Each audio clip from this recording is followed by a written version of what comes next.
Idol, ito na lang po ang babaklasin ko mga idol. Alisan ko mga carpet mga idol para kahit pa paano tataas-taas naman ang mapagbintan mga idol. Ito, tapos na yung isa mga idol oh. Tatanggal ko na mga idol, di ba? Ganyan lang, ganun ka simple lang tingnan mga idol, pero mahirap gagawin mga idol. Yung buhay mga scrapper mga idol.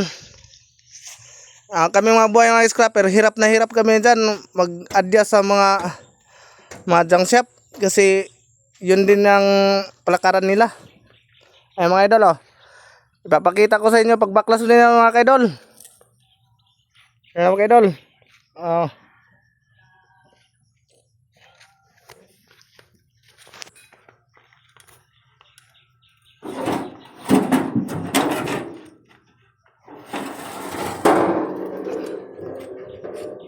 Ito mga idol, nakita mo itong mga bakla na ito mga idol.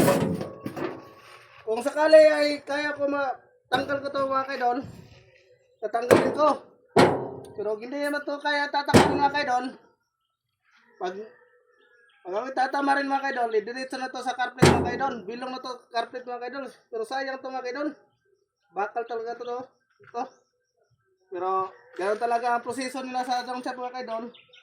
Pag may nakadikit nga manipis, yung parang hero, carpet lang talaga ang blansihan mga idol. Kaya nga, abot hanggang makakaya ko mga idol, ginagawa ko mga idol para hindi naman ako malulugi mga idol. Ganyan ang buhay ng scrapper mga idol.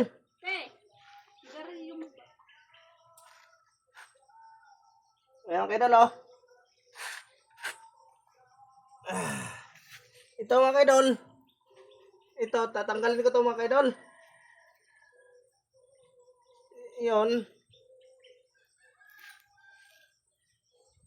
Kaya teka mga idol ha.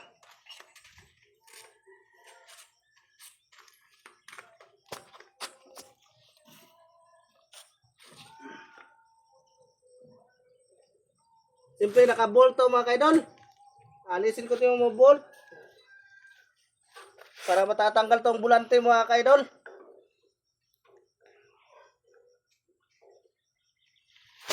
Inuulit ko pala mga idol. Nakita ko okay. Inuulit ko mga idol na set out para sa pinakamabait ng shop dia sa Carmen, Bohol. Si Oscar Lascunya. Ayun. Set out sa iyo doon. Oscar Lascunya. Lalo na sa mga kasamahan niya dyan sa Carmen. Set out sa inyo mga idol. Saludo ako sa inyo kasi sobrang bait nyo mga idol. Talagang hindi lang mabait mga idol. Isa pa, saludo din ako sa inyo kasi yung mga pisan nyo ay mura. Maka discount talaga mga customer sa inyo mga idol, kaya malakas kayo dyan sa Carmen. Saludo ako sa inyo mga idol. At sa mga customer pala dyan sa mga kuha nila sa Carmen, malapit sa Carmen, pwede kayo pumunta dyan sa kay Oscar Lascunya nga shop. Mura lang dyan ng mga kuha nila, mga pisa. May diferensya kayo mga sa motor, dalhin nyo na lang dyan. Yung tatlong pinapakita ko nga shop, kahit saan dyan, mga shop yan, mababa din yung presyo dyan mga kaidol. Makatawad kayo sa mga labor. Hindi kayo magsisisi sa mga labor nila, kaya hindi naman siya mahal manghingi mga kaidol. Hindi naman masyado, kasi mga mabait yan mga kaidol. Kaya saludo ako sa kanila mga kaidol. At lalo na dyan din ako nakakuha ng mga kalakal ng mga kaidol. So yung pumunta ako dyan mga kaidol, binibigyan talaga ako ng mga kalakal sa kanila mga kaidol.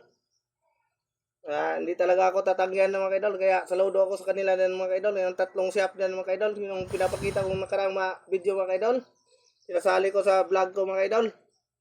Yan, ang dadalawin nyo yan, magkalapit lang yung tatlo yan mga kaidol, mga shop, mga all followers. Kung sakali ay mapadpad mo kayo ng banda mga followers ko, lapitan nyo na lang yung mga siyap na yan mga kaidol. Para maka-discount kayo sa mga kuan dyan mga kaidol. Mga pangailangan nyo sa motor. At yun na mga kaidol. Nagpapatuloy muna ako dito magbaklas mga kaidol. Ipapakita ko sa inyo. Para pinapakita ko na to sa inyo mga kaidol para ma-appreciate niyo kung gaano kahirap tong trabaho ko mga kaidol. Ayun mga kaidol.